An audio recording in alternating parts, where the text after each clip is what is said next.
Welcome back, YouTubers. And today, I guess we're going to go off of the Star Wars grid for another special collectible I have, which I suppose it's kind of collectible now. For a while there, this thing was around a lot. You found it everywhere in different iterations and different qualities of manufacture, depending where you got it. But what we're talking about here is still a well-known sci-fi artifact, if you want to call it that. And this is the sword company Marto from Spain. Their sword that they called the Sword of the Dragon, which was most widely recognized having been used on the Highlander, the TV series, as Duncan MacLeod's primary sword, or his main sword. And this was and I thought that there was a lot we could talk about with this, because this sword, its history is pretty sprawling. It goes back a way. The sword itself, physically, is just a high impact plastic, polymer resin kind of thing. It's a higher quality plastic, but it's an injection molded design, and the fittings are brass. The cross guard, the suba, and then the ring here and the ring here are all brass. The I forgot. Oh God, people are going to get on me for getting the names of these parts of the sword. I should know these. I'm not crediting myself too much as a martial artist right now by forgetting the names of these parts, but I'll get it. But these piece here is also brass and shiny. The steel of the sword itself is just a 440 stainless steel. The production model of the sword was not a combat sword. It has a faux edged line, which I don't know if you can see it going across. It's not from a real tempering. It's just for looks, and a thin aluminum metal black scabbard. So we won't really get too much into the blade. There's nothing really to talk about too much there. It's your standard katana blade. But the sword itself, I wanted to kind of get into. If we just trace it going back, I mean, its last use or last view, or having been seen, as far as I'm aware, was the Highlander series. Last seen in the abominable Highlander the Source movie. I'm a devoted Highlander franchise fan. I've loved pretty much anything that's come across the airwaves or in the theaters. Highlander, the cartoon series, well, not so much, and the movie The Source. I'm Facebook friends with some of these people that made these movies, and they have nothing but my respect, and I know that they're doing what they're doing. You're not going to please everybody. I almost can't forgive everybody who was involved in making that movie, other than just to maybe say they wanted out and they got out, and that was the only way they could get out. I don't know.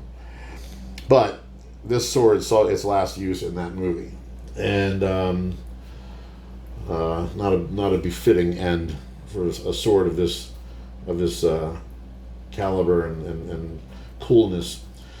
So, but going backwards from that, this sword had been Duncan's katana through the entire series, which, during going along the series, you find out through one of the flashback episodes that he gets it from a samurai who he vowed to protect their family, and in so doing, was granted this sword as a gift for that.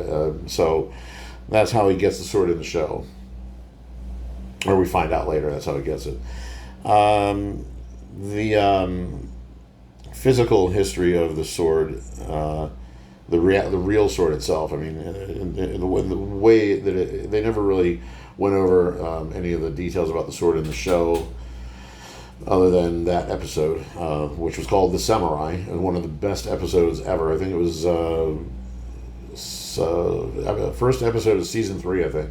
But The Samurai, just absolutely pinnacle episode of the show. And the sword itself has gone through some changes. So it was originally, again, going through the series, it was what it was. But this sword was inspired and design taken directly from the Highlander film series from Christopher Lambert's character Connor MacLeod, which was the exact same design on both sides of the handle, the exact same art and relief design on the sword, but it had a different dragon head. I used to have a version of that sword, and I do want to get another one. A buddy of mine who makes actual combat steel replicas, Texas Steel Props. I'm eventually going to hit him up for one. He makes absolutely top shelf combat steel, high impact polymer resin handles. You know, the whole deal. Yeah, look them up. Maybe I'll put a link on in the page. That'll probably help them. But that being said, this is the one I have right now, the Marto production version of the sword, which the series was actually using from the second half of season 2 up through the end of the show. Prior to second half of season 2, they were using a custom-made version of the sword that was. I'm gonna get killed about this if the names aren't right, but I think Sal Aquina, I forget his name. I think was the one who was making these or designed it for the show. And it was the Marto, a replica of the Marto handle with a custom version of this dragon head, whereas the Highlanders of the film version had a different head on it. Was a more of a Chinese dragon kind of look to it, but it had more of a lion head look. But it was the same kind of thing, the same kind of motif where there was a dragon-looking lion head, and it had a bit of the tail molded, wrapped around, fading into the handle. So slightly different, but the same concept. So the handle with the dragon head, but same exact art of the handle, because prior to that, the Highlanders design team was inspired with that sword because Marto was making a normal katana of this, just called the ivory katana, I believe, and it was this sword without the head. It was just a normal. If you can look at it, think about it without the head. I'm doing a bad job of that, but it would have been that. And that was the sword that was in production.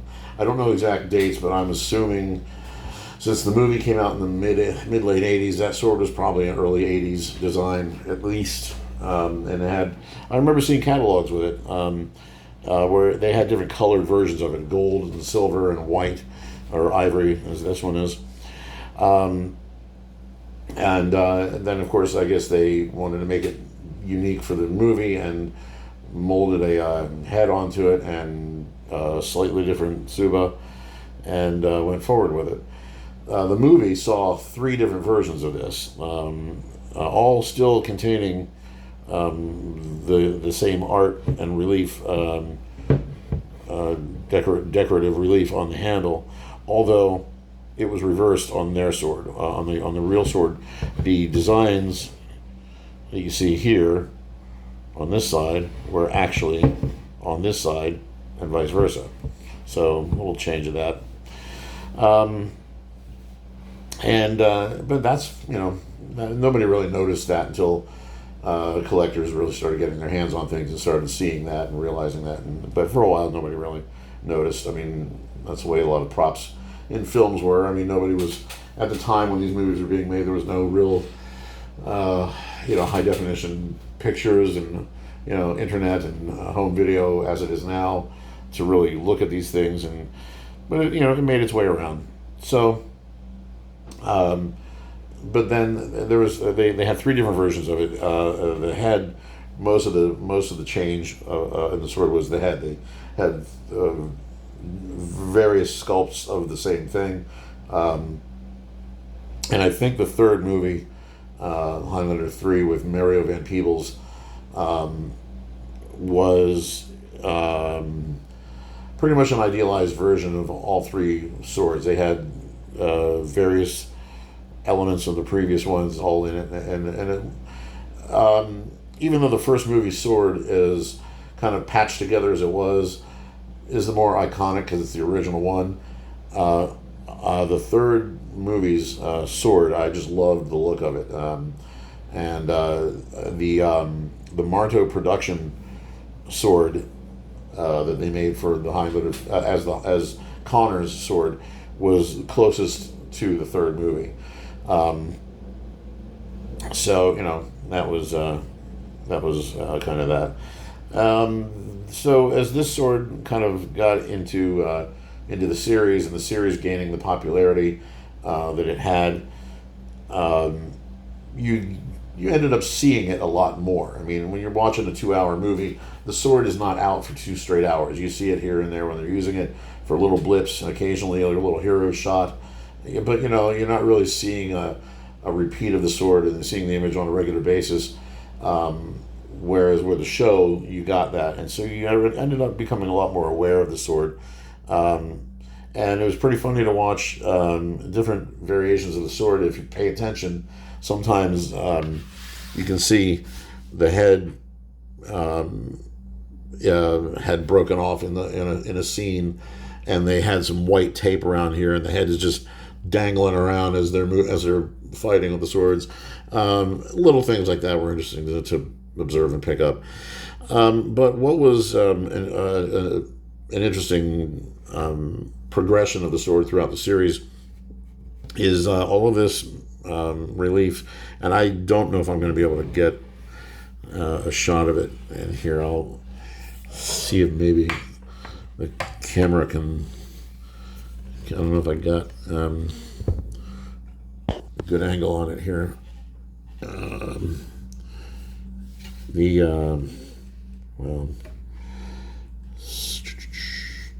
Well, you can. Well, hopefully I can get in there.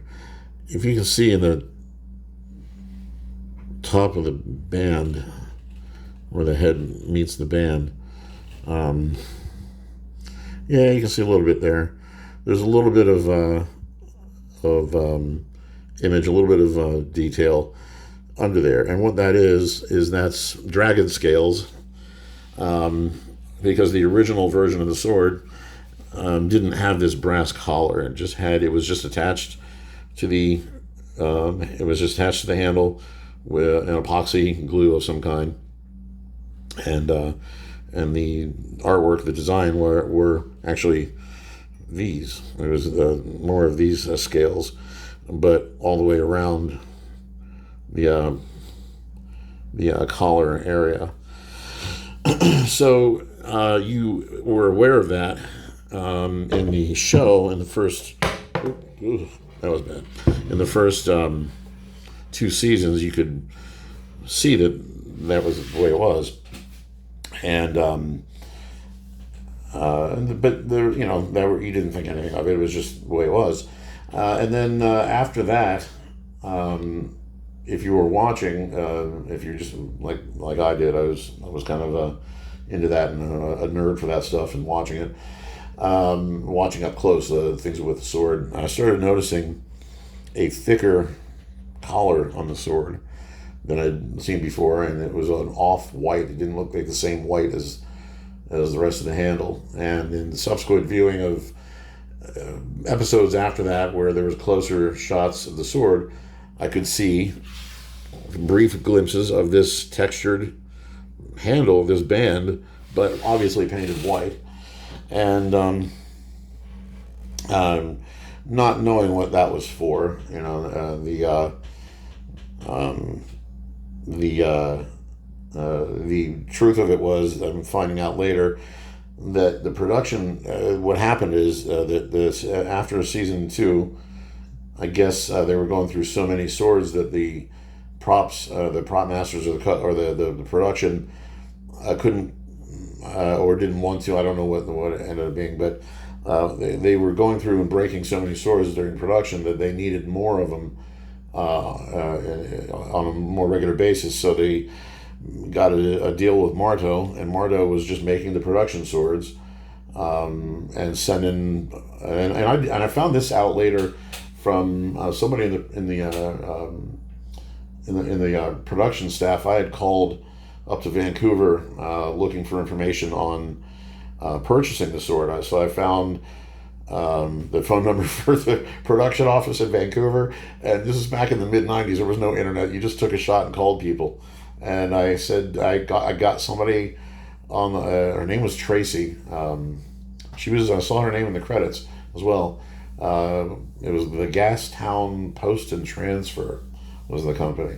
I guess I got a hold of them and asked about the sword, if it was available, to purchase, or if they were ever going to make a replica of it. Just kind of forward thinking, I guess, right? And she had informed me about that because I said something about sword companies that make them, or I've seen similar swords, and she confirmed that Marto was who made these swords, and that literally a batch of the swords that Marto would make went out to the stores that sold them, and the other half of that batch went to the production of the show, who would then just tear them apart and cannibalize them and put aluminum blades in them to make them lighter and more easily repairable during fighting. But she also confirmed that the band, when Marto started making the production, Marto on their own found that normal people buying the sword when it was available, the head was breaking off a lot from just bumping into things. So they put this bronze or this brass or bronze metal collar around the joint where the head glued to the body to secure it. And that's how it stayed, and that's how it stayed forever. So, these went right to the production that way, and they just painted it white so you couldn't really tell it was a bronze ring on the sword. And they did that definitely until season 6. I think maybe in season 5 you could start seeing the sword. I'll have to check again, but towards the end of the run of the show, the sword started showing up without the paint on the brass ring. I guess they decided it didn't matter anymore, and they just didn't feel like doing it. And it was interesting to see that they were just using the handle was just the normal production version of the sword. They would just modify them for production, with the lighter blades, and setting up electronic wiring to the blades to make them spark when they would hit other swords and that kind of thing. And the cool part about the sword is it became really popular, and you started seeing this thing popping up all over the place. I would go to flea markets and collectible stores or collector stores or knife shops, gun shops, and this design just started showing up everywhere. Because these swords, when they were new, were going for $300 or $400, and that was in the mid '90s. So that was a good bit of money for these back then, and so knockoffs of these were showing up. And then when the series got pretty popular, I would start seeing them, and some of them looked pretty good, but you got to tell where a lot of the knockoffs were. Is that number one, the plastic. None of the knockoffs I've ever seen had the actual ivory plastic. It was just white or painted white. For whatever reason, they never used ivory. I don't know. And the relief on the image here, which you can see, is really nice and deep into the handle. It's actually very nice work. I mean, for a production sword, really nice carving and sculpture. That relief was very soft. You could tell they pulled a cast off of it, and it was just, you could barely tell you could barely even tell the little scaling on the banding here. It was, but you can tell that it was there. You can tell they scraped it off of that, and the plastic just felt cheap. It felt like toy plastic. The sword, the steel. I mean, if it wasn't aluminum, it was near aluminum, and they would always end up with these little cross pins down here with a little cheapy little plastic jewel-looking thing, or up here, and or they might put two pins in there too. They did nothing. They were supposed to symbolize like a cross pin in the tang that some katanas actually would have. And it was just, and they were going, they were selling them for like, $60 or $80, and just horribly cheap knockoffs. I just, but people, I suppose, were buying them enough to keep trying to sell them. With the sword itself, I had gone through 3 of these, I think. This is my third one.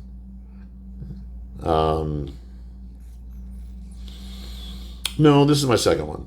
Because my brothers and I were all fans of the show, and we all eventually ended up with swords from Marto.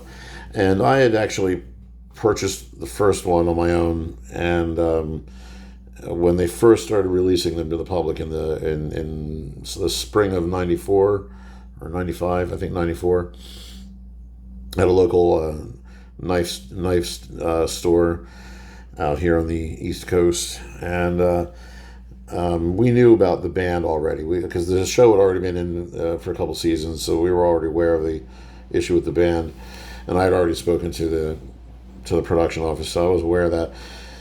And we ended up trying to see if we could modify that to make it look like the original version of the sword.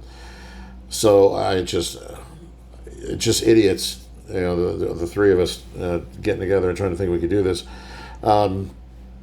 We tried we dremeled the band off of it, and it was epoxied on, and we finally got it off. But then, to our surprise, the head wasn't flush to the handle. There was about a 1/16 of an inch gap around it, and that's like a little lip on the underside of this band fit in that groove, and that's how it held together. So here we are, stuck with a sword that we just cut the band off of, this $400 sword, right? And thinking, well, how can we salvage this? So we tried to fill it in with epoxy and paint over it, and maybe engrave the scales in it. Maybe it's something like that, and it just wasn't working. What we were trying to do at the time, and it was that day. I mean, the store that I bought this thing from was about an hour and a half away from where I lived, and it was the only place around here that had it. And I had gone down there and bought the sword because they didn't have an online ordering thing. You just had to go get it. So thankfully, family lived down around that area, so I was down there over the weekend one time where I saw that and bought it when I was there. Came home, and it was one of those situations. When we failed at trying to do this, I just got so frustrated. I gave this. My brother said he could probably fix it. He had an idea how he wanted to fix it. So I was so frustrated. I gave him the sword, and I literally, it was on a Saturday that we were doing this when this happened. I literally got in my car and drove my silly butt down to this store, an hour and a half away. They had another sword there, and bought it. and it came home with it, which is this sword. And I refused to do anything else to it. But my brother, both my two younger brothers, made it work on the one that he had. And oh, actually, this is where it came into play. They were that sword. I think they wanted to turn the head around the other way because in tradition, you're hanging the sword on a handle this way on its spine, so the head would generally have to be turned right, the upright, facing the right way as part of the design of the sword. So technically, the head on the sword is upside down because the way you traditionally would hang the sword is this way, not this way on the blade end. So they wanted to kind of fix that and make it more traditional. So they tried to loosen the head from the end of the tang to get the head off, and the head came off, but it came off in pieces. The whole plastic head just brittled and broke off. So, they had to go get another. They went and got another sword at some point. When we went back down a little while after that to see family down there, and went back into that knife store, and there was one there, and they got one there, and then they were actually able to successfully at that point. Then they were able to do it, knowing how the sword was made.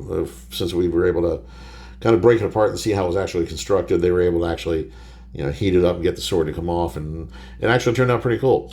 But a little bit of personal traverses with the sword. So, but the sword is I mean, you're not even really seeing the real coolness of this sword is.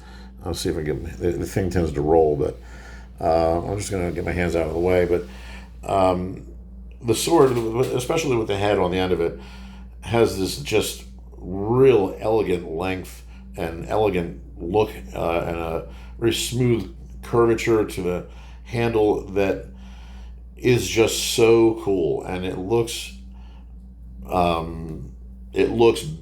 just bigger than you would think it would be when you see it in person. It's just super fantastic, cool sword, and one of the prized pieces of my collection. Although it is not a fully combat functional sword, I do plan on fixing that and getting a version of it at some point that is. But it's going to go along with my other fantasy and collectible sword collection that will be going up on the far wall of my collection room here soon, along with one or two of my actual real swords that I train with, just to make my sword wall complete.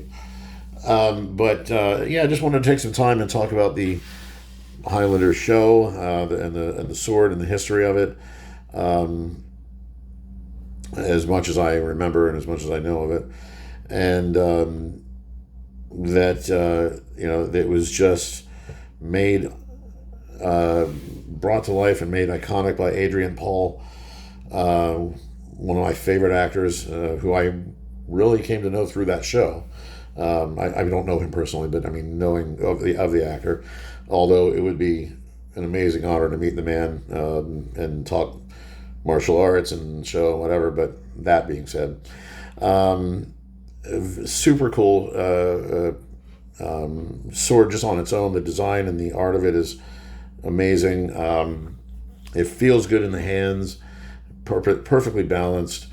And it represents a really, really good time for me anyway. During that time when the show was out, I had just, life has its ups and downs for sure, and things weren't always perfect, but I just had a wonderful time enjoying that show and the escapism of it, which I appreciate everybody who was involved in that and bringing that show to life, which is why I have reached out to a few of them on social media and just to say thanks, and in return have begotten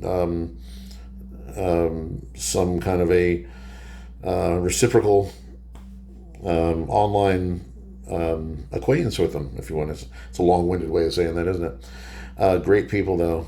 Great show, and I'm going to probably have to go start rewatching it again soon. So that's it from here. Again, non-Star Wars, but a very cool, I think, sci-fi collectible. If you are ever looking for these, don't ever get one that is not made by Marto, M-A-R-T-O, Marto Swords. Anything else is, I shouldn't say that, to be honest with you. I think there had been since a new licensed company to make them, and made a combat steel version of them. I think they're licensed by the production, Highlander production, and that's cool if you can find that. All right, I mean, that's cool. But this one, the Marto sword, is the one that actually showed up in the show after season two. And halfway through season two to the end, this sword was the one in the show that they used. They changed the blades, but the handle was it. So you're getting the real deal from the Marto version. I'm not really pumping Marto for any other reason other than just to be realistic about it. So, that's that for now. I might pull one of my other swords out and talk about it at some point, but I may wait until the display for those swords is completed, because it makes it all the more special in the display that it will be in. That's coming soon sometime too. All right. Well, thanks again for hanging out with me, and we'll see you next time. As always, like and subscribe and keep it civil, and see you later.